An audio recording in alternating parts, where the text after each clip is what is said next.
오늘 우리에게 주신 하나님의 말씀 구약성경 스가랴 14장 1절부터 9절까지의 말씀입니다. 스가랴 14장 1절부터 9절까지의 말씀. 우리 다 같이 한 절씩 교독하시겠습니다.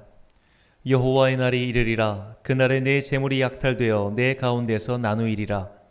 내가 이방 나라들을 모아 예루살렘과 싸우게 하리니 성읍이 함락되며 가옥이 약탈되며 부녀가 욕을 당하며 성읍 백성이 절반이나 사로잡혀 가려니와 남은 백성은 성읍에서 끊어지지 아니하리라. 그때 여호와께서 나가사 그 이방 나라들을 치시되 이왕의 전쟁 날에 싸운 것 같이 하시리라. 그쪽 감람산에 서실 것이요 감람산은 그 한가운데가 동서로 갈라져 매우 큰 골짜기가 되어서 산 절반은 북으로 절반은 남으로 옮기고 그 산 골짜기는 아셀까지 이를지라. 너희가 그 산 골짜기로 도망하되 유다 왕 우시야 때에 지진을 피하여 도망가던 것 같이 하리라. 나의 하나님 여호와께서 임하실 것이요 모든 거룩한 자들이 주와 함께 하리라. 날에는 빛이 없겠고 광명한 것들이 떠날 것이라. 여호와께서 하시는 한 날이 있으리니 낮도 아니요 밤도 아니라 어두워 갈 때에 빛이 있으리로다. 그날에 생수가 예루살렘에서 솟아나서 절반은 동해로 절반은 서해로 흐를 것이라. 여름에도 겨울에도 그러하리라. 함께 읽습니다. 여호와께서 천하의 왕이 되시리니 그날에는 여호와께서 홀로 한 분이실 것이요 그의 이름이 홀로 하나이실 것이다.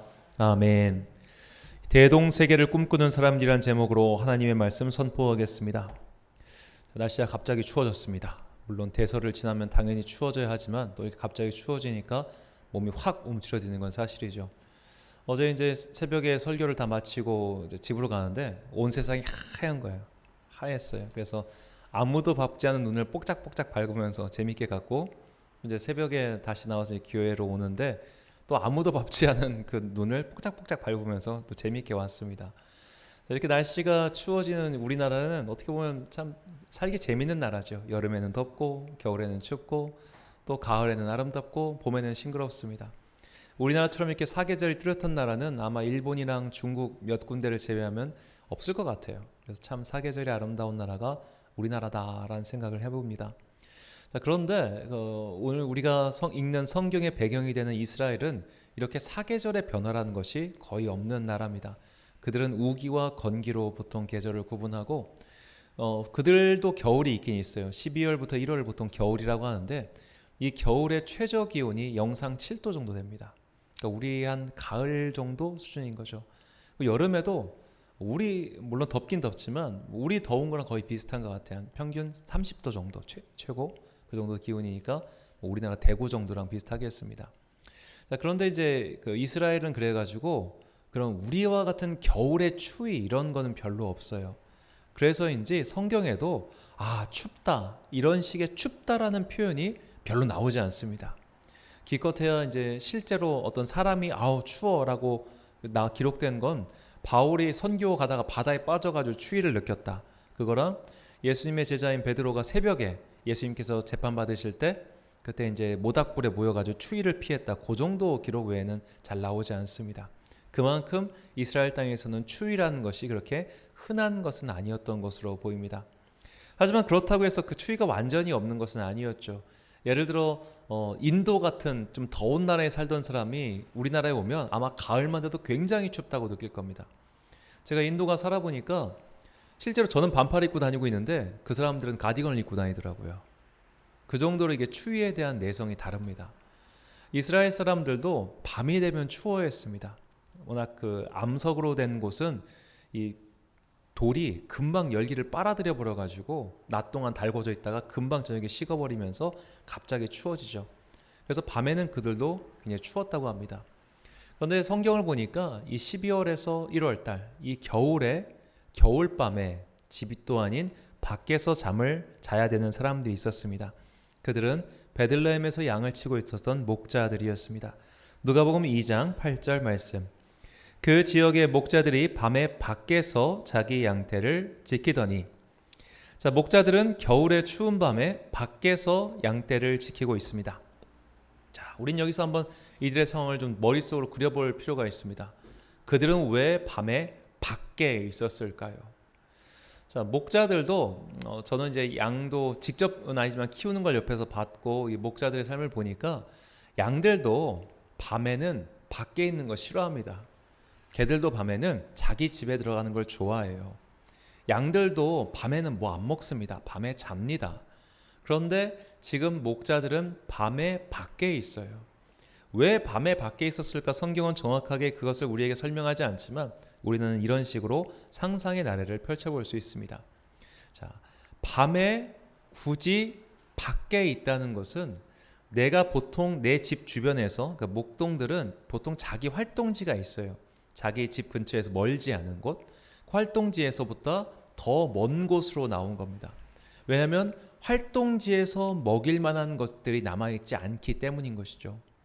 자기가 원래 있던 영역에서 뭘 먹일 수 없게 되니까 저 멀리 나왔다가 그 밤에 돌아가지 못하고 거기서 자게 된 겁니다.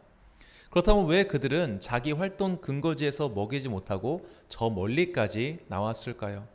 우리는 여기서 목자들 간의 영역 다툼을 한번 상상해 볼 수 있습니다. 목자들도 자기 영역을 위해서 아주 거칠게 싸웠습니다. 이 성경에는 이 신뢰가 나오는데 아브라함과 조카 롯 사이에 일어난 일이었어요. 아브라함과 조카 롯이 각자 재산이 많아지자 그들 밑에 있는 목자들 간에 다툼이 일어났습니다. 이 다툼은 그냥 야 비켜 이런 정도가 아니라 아마도 거의 칼부림 나기 직전까지의 그런 다툼이었을 겁니다. 자, 양들은 내가 이거 먹으면 제가 먹을 게 없겠지? 그럼 내가 양보해 줘야겠다 이런 생각을 못합니다. 짐승은 그런 생각을 못해요. 짐승은 일단 눈앞에 보이는 걸 먹고 봐야 됩니다. 그러다 보니까 이 짐승 내 짐승 서로 섞이고 얽히면은 이 목자들이 얼마나 짜증이 나겠어요. 내 거 하나라도 더 먹여야지. 그러다 보니까 자연스럽게 힘이 없는 사람은 저 외곽으로 몰릴 수밖에 없었던 것이죠. 그래서 이 누가복음 2장에 나오는 목자들은 아마도 추측컨대 힘이 없어서 혹은 여력이 안 돼서 자기 영역 밖으로 벗어나 애들을 먹일 수밖에 없었고 그래서 그날 밤 집으로 돌아가지 못한 상태였을 겁니다. 밤에 밖에 있으니 당연히 추웠겠죠. 춥고 배고프고 또 아마 약간의 서러움도 있었을 것 같습니다. 우리가 가난하고 힘없고 돈 없으면 생각이 굉장히 많아져요. 부유하고 넉넉하면 평안하게 잘 수 있는데 어렵고 힘들면 생각이 점점 많아집니다. 복잡해지고 많아지고 힘들어져요. 소위 심란하다고 하죠. 그럼 심란함이 복잡복잡하게 그들의 속을 아마 끓이고 있었을 겁니다. 그런데 그때 천사가 나타나서 그들에게 이렇게 말을 해요. 누가복음 2장 10절 말씀. 천사가 이르되 무서워하지 말라. 보라 내가 온 백성에게 미칠 큰 기쁨의 좋은 소식을 너희에게 전하노라. 아멘. 자, 이 천사의 말을 유심히 보십시오. 천사들은 내가 너희에게 좋은 소식을 전할게라고 안 해요. 온 백성에게 미칠 좋은 소식을 전한다고 말합니다. 자, 지금 이 목자들은 추위에 떨고 있습니다. 그리고 밤에 서러움에 떨고 있습니다. 추위와 배고픔에 떨고 있는 사람에게 필요한 것은 그들에게 필요한 좋은 소식은 오늘 밤을 넘길 수 있는 이부자리와 오늘 밤을 따뜻하게 먹을 수 있는 식사겠죠. 그런데 천사들은 내가 그것을 너에게 줄게라고 얘기하지 않고 모든 백성에게 미칠 기쁜 소식을 전하겠다고 얘기하죠. 자, 우리는 여기서 이런 생각을 할 수 있습니다. 가난한 사람은 남을 더 배려할까요? 그렇지 않습니다. 가난한 사람은 일단 내 것부터 먼저 챙기기 바쁩니다. 우리가 가난한 사람들을 위해서 밥퍼 봉사 같은 걸 하다 보면 알 수 있어요. 그분들은 이 밥 먹는 순서 가지고도 살벌하게 싸웁니다. 반찬 가지고도 살벌하게 싸웁니다. 네가 적네, 내가 많네, 네가 먼저 하는 뭐가 왔네, 얻은 하나라도 더 얻으려고 서로 막 그냥 난리를 쳐요. 제가 예전에 있던 교회에서 이제 한 달에 2번씩 노숙자분들을 위해서 오시는 분들에게 1,000원씩 드리는 걸 교회에서 했었습니다. 그럼 이분들이 이 1,000원을 받고 그냥 가냐? 그게 아니에요. 기상천외한 방법을 씁니다. 저쪽 받고 나서 내려가서 옷을 바꿔 입고 또 올라와요. 한 번이나 더 받으려고. 그러면 그거 갖고 또 옥신각신 싸운단 말이에요. 이게 교회에서 그런 생각할 때 참 힘든 것이 뭐냐면 그런 분들의 때를 다 받아주면 너도 나도 다시 옵니다. 와가지고 쟤는 2,000원 받았는데 왜 난 1,000원밖에 안 주냐고. 그래가지고 정작 우리는 좋은 일을 한다고 하지만 그래서 육두문자 써가면서 목사랑 노숙자랑 싸울 때가 많아요. 그런 식으로 가난하면은 염치가 없어져요. 가난하면 일단 내 거부터 먼저 챙겨야 돼요. 그럼 이 목자들은 지금 내 거부터 챙기기 바쁜 사람들인 거예요. 그 상황이. 그런데 그런 사람들에게 모두에게 미칠 구원의 기쁜 소식이라니 이게 무슨 가당키나 한 일이겠습니까? 그렇다면 천사들은 어째서 이들에게 모두에게 미칠 그런 기쁨의 좋은 소식을 준다고 했을까요? 아까 말씀드린 것처럼 이 노숙자들에게 그날 한 끼의 밥을 제공하고 그날 잘 수 있는 잠자리를 제공하는 것은 굉장히 중요한 일입니다. 그런데 그런 제공이 나날이 이어지면 참 신기한 게 이분들이 다시 일어서질 않아요. 이 노숙자들에게 이제 일을 할 수 있도록 일을 제공하는 사역을 하시는 분들 이야기를 들어보면 정작 그분들이 일을 시작했다가 며칠도 되기 전에 그만둔다고 합니다. 이렇게 힘겹게 일할 필요가 뭐 있냐? 그냥 저기 가서 하면은 그냥 잠자리 제공해줘, 밥 주는데 나 그냥 일 안 하고 그냥 이렇게 살래. 이런 분들이 굉장히 많답니다. 그러니까 당장의 끼니는 그들의 배고픔을 해결해 줄 수 있을지 모르겠지만 그들의 삶을 변화시켜 줄 수 없는 것이죠. 마찬가지입니다. 지금 이 밤에 목자들에게 당장의 잠자리를 제공하고 당장의 끼니를 제공하면 그들은 그날 밤의 추위와 배고픔을 벗어날 수 있을지 모르겠지만 그들의 삶에 있는 근본적인 문제를 해결할 수 없다는 것이죠. 오늘 천사가 그들에게 전해준 말씀은 바로 그들의 삶에 미치는 근본적인 문제, 즉 온 인류에게 미치는 그 근원적인 문제를 해결할 구원의 기쁜 소식을 전하는 것이죠. 그 궁극적인 문제는 죄의 문제이며 이 죄에서 해방받는 것이 하루의 잠자리와 한 끼의 식사보다 훨씬 중요함을 천사는 알려준 것입니다.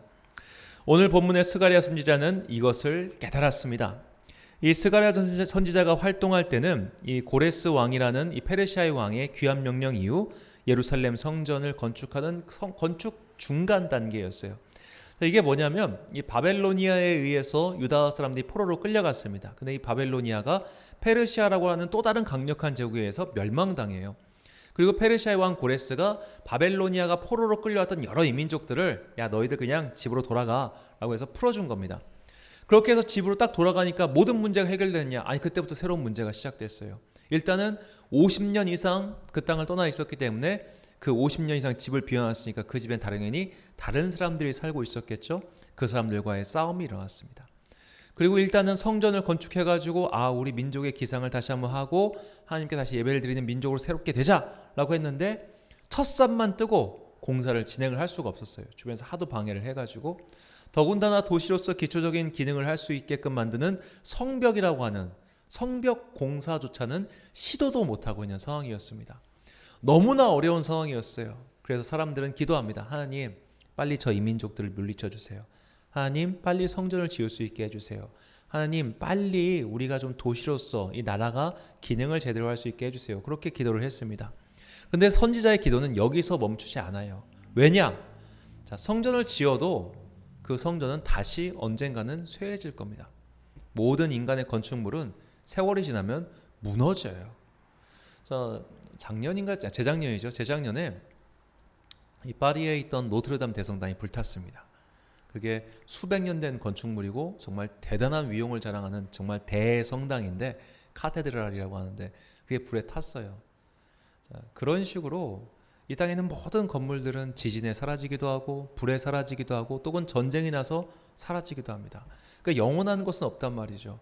그 영원한 것은 없기 때문에 오늘 구하는 그 성전을 오늘 다시 재건축해달라는 그 기도는 결국 언젠가는 소용없어질 그런 기도란 말이죠. 성벽을 재건하고 나라를 세우는 것 또한 마찬가지입니다. 오늘 나를 괴롭히는 이방 민족을 없애주세요 라는 기도를 해봤자 걔네가 없어지면 또 다른 놈이 들어와요. 그러니까 나쁜 놈이 사라지면 세상이 깨끗해지는 게 아니라 나쁜 놈이 사라진 그 자리에 또 다른 나쁜 놈이 등장하는 게 세상의 법칙이란 말이죠. 그렇기 때문에 선지자는 오늘 당장 내 눈앞에 있는 문제를 해결하는 기도를 넘어서서 이 먼 땅에 그 문제가 해결되길 바라는 마음으로 기도합니다. 자, 그 기도가 오늘 본문 6절부터 8절까지 나오는데 이거를 세번역 성경으로 읽겠습니다. 그날에는 빛이 없겠고 광명한 것들이 떠날 것이라. 이건 한글 개역 개정인데요. 6절 보시고 다시 세번역 성경 읽겠습니다. 그날이 오면 햇빛도 차가운 달빛도 없어진다. 낮이 따로 없고 밤도 없는 대낮만이 이어진다. 그때가 언제 올지는 주님께서만 아신다. 저녁 때가 되어도 여전히 대낮처럼 밝을 것이다. 그날이 오면 예루살렘에서 생수가 솟아나서 절반은 동쪽 바다로 절반은 서쪽 바다로 흐를 것이다. 여름 내내 겨울 내내 그렇게 흐를 것이다. 자, 밤의 추위는 나만 추운 게 아니라 모두가 춥죠. 그렇기 때문에 하나님, 지금 내가 이 추위를 벗어날 수 있는 따뜻한 옷을 주세요. 따뜻한 집을 주세요. 이렇게 기도할 게 아니라 선지자는 이렇게 이야기하는 겁니다. 아이의 겨울이 사라지게 기도하라고. 그래서 모두가 따뜻하길 소망하라고. 하나님의 그 따뜻한 햇빛이 나에게만 비춰주세요. 나만 따뜻하게 해주세요. 이렇게 기도할 것이 아니라 모두가 그 햇빛 안에서 따뜻한 은혜를 누리게 해달라고. 그렇게 선지자는 지금 기도하고 있는 것이죠. 이것이 예수님께서 온 인류를 위하여 이 땅에 오신 이유지요. 예수님은 그날 그 사람들이 아니라 모두를 위하여, 심지어 이 모두 안에는 악인들까지 포함되어 있습니다. 그들을 위하여 주님께서 오셨죠. 그러나 예수님의 제자들도 이것을 인정하지 못하고 받아들이지 못했습니다. 예수님의 제자들은 예수님의 오신 그 기쁜 소식이 나만을 위한 기쁜 소식이길 바랬습니다. 그래서 우리 공동체가 강해지고 우리 나라가 강해지고 우리 민족이 부강해지고 그래서 우리가 성공해가지고 우리가 그 열매를 누리길 바랬어요. 이방인들은 불에 타 죽어야 되고 우리를 방해하는 저들은 벼락에 맞아야 되고 심지어 우리를 방해하는 저 집권 세력들은 다 땅에서 끌어내려져야 돼. 그게 예수님의 제자들이었죠. 우리만을 위한 은혜, 우리만을 위한 복음, 우리만을 위한 부유함, 강성함, 이것을 바랬습니다. 하지만 주님께서는 그들만을 위해 오신 것이 아니라 모두를 위해서 오신 것이죠. 어쩌면 이 제자들의 모습, 나만을 알고 나만을 위하고 나만의 행복을 위해 달려가는 그 모습이 오늘 우리의 모습은 아닌가 생각해 봅니다. 내가 제일 소중하고 내가 가장 존귀하고 내가 가장 편안해야 하고 이것이 조금 확장돼봤자 기껏해야 내 가족까지만 편안하고 행복하길 바라는 모습, 그것이 사실 지금 우리의 솔직한 기도는 아닐까요? 온 세상에 미칠 구원의 기쁜 소식이 일단 나에게만 오기를 바라고 나만 일단 이 위기를 벗어나고 나만 일단 행복해지길 바라는 그 모습, 그 기도, 우리는 이것에서 탈피해야 합니다. 자, 세계의 경제는 다 연결되어 있습니다. 중국이 잘 돼야 우리도 잘 됩니다. 중국이 휘청이면 우리나라도 우르르탕 휘청이죠. 자, 이제 중국의 경제 성장률이 둔화되자 우리나라 경제도 직격탄을 맞아가지고 결국 얼마 전에 요소수 대란 같은 그런 사태가 벌어지죠. 일본이 망하면 꽃이고 좋을 것 같지만 일본이 망하면 우리나라도 굉장히 힘들어집니다. 미국만 잘 살아도 우리는 곤란합니다. 결국 세계 경제는 다 연결되어 있기 때문에 이 글로벌 경제는, 그래서 어느 한쪽은 잘 살고 어느 한쪽은 망해도 되는 것이 아니라 모두가 함께 잘 사는 세상을 꿈꾸지 않으면 함께 무너질 수밖에 없는 것이 현재 글로벌 경제 체제죠. 우리나라 사회 또한 마찬가지입니다. 나만 잘 사는 세상은 없습니다. 모두가 함께 잘 살아야 좋은 겁니다. 최근에 이제 음식 배달 시켜보니까 이 배달료가 한 건당 3,000원씩 이렇게 하는 거예요. 뭐 깜짝 놀랐어요. 3,000원? 세상에 왜 이렇게 비싸? 라는 생각이 들었다가도 이런 생각이 들었습니다. 아, 그래. 배달 라이더 분들도 배달해서 잘 먹고 잘 살아야지. 그분들도 잘 먹고 잘 살아야 그분들이 다시 소비를 할 것이고 그렇게 소비가 돌고 돌아서 모두가 잘 사는 것 아니겠습니까? 우리는 남 잘 사는 꼴을 정말 보기 싫어해요. 나만 일단 잘 살고 봐야 되는데 왜 쟤들이 잘 살아야 돼? 왜 넌 월급이 그렇게 높아? 그러면서 서로 비난하고 깎아내리기 바쁘지요. 우리가 한쪽이 나만 살고 저쪽은 죽어버리면 나도 결국 같이 죽을 수밖에 없다는 것을 꼭 기억해야 됩니다. 이것을 잊어버린 사람들이 누구였냐면 조선시대 붕당 정치가들이었어요.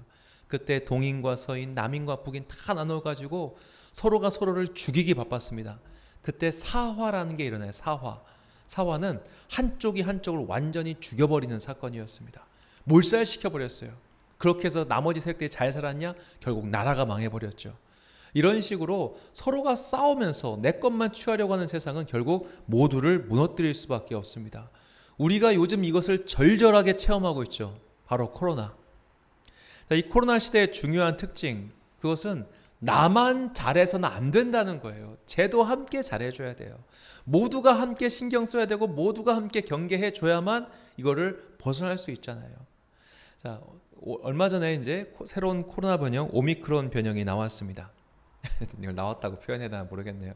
자, 근데 이게 남아프리카 공화국에서 발견된 이 변형인데 이런 변형에 대한 우려를 이미 작년부터 학자들이 하고 있었습니다. 어떤 학자들이 경고를 했냐면 백신이 자꾸만 소위 말해 자국 이기주의, 일단 우리나라부터 맞고 봐야겠다 해가지고 자국에서만 돌고 있다 보니까 저 제3세계 국가들, 아프리카라든지 남미라든지 이런 국가들은 접종률이 20%대인 거예요.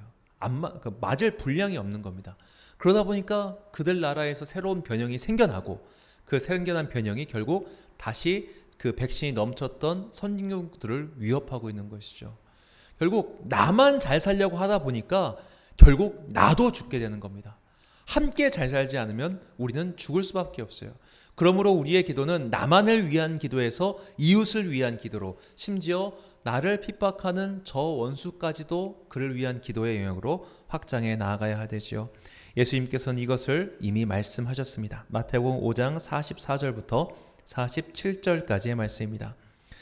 나는 너희에게 이르노니 너희 원수를 사랑하며 너희를 박해하는 자를 위하여 기도하라. 이같이 한즉 하늘에 계신 너희 아버지의 아들이 되리니 이는 하나님이 그 해를 악인과 선인에게 비추시며 비를 의로운 자와 불의한 자에게 내려주심이라. 너희가 너희를 사랑하는 자를 사랑하면 무슨 상이 있으리요? 세리도 이와 같이 아니하느냐? 또 너희가 너희 형제에게만 무난하면 남보다 더하는 것이 무엇이냐? 이방인들도 이같이 아니하느냐? 아멘. 자, 우리는 서로 연결되어 있기 때문에 서로가 잘 살기를 바라야 됩니다. 그러나 우리가 살고 있는 이 경쟁 사회는 나만 행복하고 나만 건강하고 나만 부유하면 잘 될 것 같죠. 그러나 그렇지 않아요. 자, 우리 아파트만 안전하고 다른 곳이 불안하면 우리 아파트의 안전도 결국 위협받을 수밖에 없습니다. 한쪽 지역은 범죄율이 이렇게 올라가는데 우리 지역은 범죄율이 낮은 이런 경우는 없어요. 그 영향을 받는 거예요. 왜냐하면 이 사람들도 피해가지고 일로 오거든요. 이렇게 이사를 온다고. 그렇기 때문에 모두가 안전해야 되고 모두가 건강해야 되고 모두가 행복하지 않으면 결국 이 사회는 불균형 때문에 무너질 수밖에 없는 것이죠. 그래서 우리는 다 함께 잘 사는 세상, 다 함께 행복한 세상, 다 함께 건강한 세상을 꿈꿔야 됩니다. 유교에서는 이런 세계를 대동세계, 대동사회라고 불렀어요. 이 유교가 말하는 대동사회가 얘기라고 하는 책에 나오는데 다음과 같습니다. 대도가 행해지는 세계에서는 천하가 공평무사하게 된다. 어진 자를 등용하고 재주 있는 자가 정치에 참여해 신의를 가르치고 화목함을 이루기 때문에 사람들은 자기 부모만을 친하지 않고 자기 아들만을 귀여워하지 않는다. 나이 든 사람들이 그 삶을 편안히 마치고 젊은이들은 쓰여지는 바가 있으며 어린이들은 안전하게 자랄 수 있고 호랍이, 과부, 고아, 자식 없는 노인, 병든 자들이 모두 부양되며 남자는 모두 일정한 직분이 있고 여자는 모두 시집갈 곳이 있도록 한다. 땅바닥에 떨어진 남의 재물을 반드시 자기가 가지려고 하지는 않는다. 사회적으로 책임져야 할 일들은 자기가 하려 하지만 반드시 자기만이 할 수 있다고 생각하지는 않는다. 이 때문에 간사한 모의가 끊어져 일어나지 않고 도둑이나 폭력배들이 생기지 않는다. 그러므로 문을 열어놓고 닫지 않으니 이를 대동이라 한다. 자, 이 대동사회는 자기 자식만 생각하고 자기 부모만 생각하고 내 가족만 잘 살면 된다라는 사회가 아니라 모두가 함께 잘 살기를 꿈꾸는 사회입니다. 자, 이 유교의 이상향과 우리의 이상향인 하나님 나라는 사실 그 겉모양은 같아요. 다만 이루기 위한 수단이 다를 뿐입니다. 유학자들은 이것을 우리의 정치적인 힘과 그리고 또 이상적인 인간의 힘으로 이룰 수 있다고 생각했지만 우리는 이런 세계는 인간의 힘으로 이룰 수 없어. 오직 주님만이 이런 세계를 만드실 수 있어라고 고백하는 것이죠. 바로 이 대동세계, 하나님 나라를 위하여 예수님께서 이 땅에 오셨고 그 하나님 나라를 전파하는 것이 복음입니다. 그 복음은 나만을 위한 하나님 나라가 아니라 모두를 위한 하나님 나라인 것이죠. 예수님의 복음 선포입니다. 마가복음 1장 14절과 15절 말씀. 요한이 잡힌 후 예수께서 갈릴리에 오셔서 하나님의 복음을 전파하여 이르시되 때가 찼고 하나님의 나라가 가까이 왔으니 회개하고 복음을 믿으라 하시더라. 아멘. 주님을 따르는 자들은 이제 나만을 위한 기도, 나만을 위한 소망에서 벗어나 이웃을 위한 기도, 모두를 위한 소망을 꿈꾸는 사람이 되어야 합니다. 나만 행복한 사회가 아니라 모두가 잘 살 수 있는 그 행복한 사회를 위해서 기도하고 소망하고 바라며 오늘 내가 그를 위해서 헌신하는 그 삶, 그것이 바로 대동세계 하나님 나라를 꿈꾸는 성도의 마땅히 행할 바이지요. 전 어제 이런 사회를 꿈꾸며 이런 세상을 꿈꾸며 헌신하는 분들을 배웠습니다. 이 천안아산로의 남선교회 연합회 회원분들이 오셔가지고 우리 교회 방역을 해주고 가셨습니다. 이분들은 이제 이 천안 아산 쪽에 있는 약 50여 개 교회를 한 달에 그분들에게 매주겠죠. 매주 돌아다니시면서 이렇게 무료로 방역 봉사를 하고 계셨습니다. 자, 그분들이 그거 한다고 돈이 나오는 것도 아니고 그분들도 다 직장인 토요일 날 아침 쉬고 싶을 텐데 굳이 여기까지 와가지고 그 하는 모습을 보면서 이것이 바로 하나님 나라를 이루는 삶이구나라는 생각이 들었습니다. 자, 우리 교회만 잘 되면 된다. 우리 공동체만 행복해야 된다. 그게 아니라 우리가 가진 행복을 이웃에게 나눠주고 모두가 다 함께 행복하기 위해서 수고하는 사람들, 그것이 바로 그리스도인들의 마땅히 행할 바이지요. 그러므로 성도의 기도는 나를 위한 기도에서 멈추지 않고 이웃을 위한 기도, 이웃의 행복과 그를 사랑하는 마음의 기도로 확장돼야 합니다. 로마서 12장 8절과 9절 말씀 우리가 잠목소리를 읽겠습니다. 시작. 피차 사랑의 빚 외에는 아무에게든지 아무 빚도 지지 말라. 남을 사랑하는 자는 율법을 다 이루었느니라. 간음하지 말라, 살인하지 말라, 도둑질하지 말라, 탐내지 말라 한 것과 그 외 다른 계명이 있을지라도 내 이웃을 내 자신과 같이 사랑하라 하신 그 말씀 가운데 다 들었느니라. 아멘. 사랑하는 천안광성교회 성도 여러분, 그리고 이 예배를 함께 드리시는 귀한 주님의 자녀 여러분, 오늘은 주님께서 하나님 나라의 복음을 선포하기 위해 이 땅에 오신 날을 기억하고 다시 오셔서 이 땅에서 완전한 하나님 나라를 이루실 것을 기다리는 대림절 네 번째 주일입니다. 우리는 남한을 위한 기도에서 대동세계를 위한 기도로 나아가야 합니다. 모두가 함께 주님의 은총을 누리게 되는 그 대동세계, 그 하나님 나라를 바라며 기도해야 합니다. 나의 성공, 나의 건강, 나의 행복을 위한 기도에 머무르지 마시고 그 기도의 영역을 확장하여 이웃과 사회와 전 세계를 위해서 기도하십시오. 지상에서 일어나고 있는 고통과 슬픔, 전쟁과 테러에서 눈을 돌리시고 귀를 막지 마십시오. 그런 이들의 비극은 결국 돌고 돌아 나에게도 비수가 되어 꽂힐 것입니다. 내가 아무리 조심해도 결국 다른 사람, 다른 나라를 통하여 전파되는 코로나 바이러스를 막을 수 없는 것처럼 나만 행복해서는 이 세상의 행복은 이루어지지 않을 것이며 결국 그 무너진 터전 때문에 나 또한 무너지고 말 것입니다. 하나님 나라는 내 행복을 위한 나라가 아니라 모두가 따뜻한 햇빛을 누리고 은혜의 단비를 맞는 나라입니다.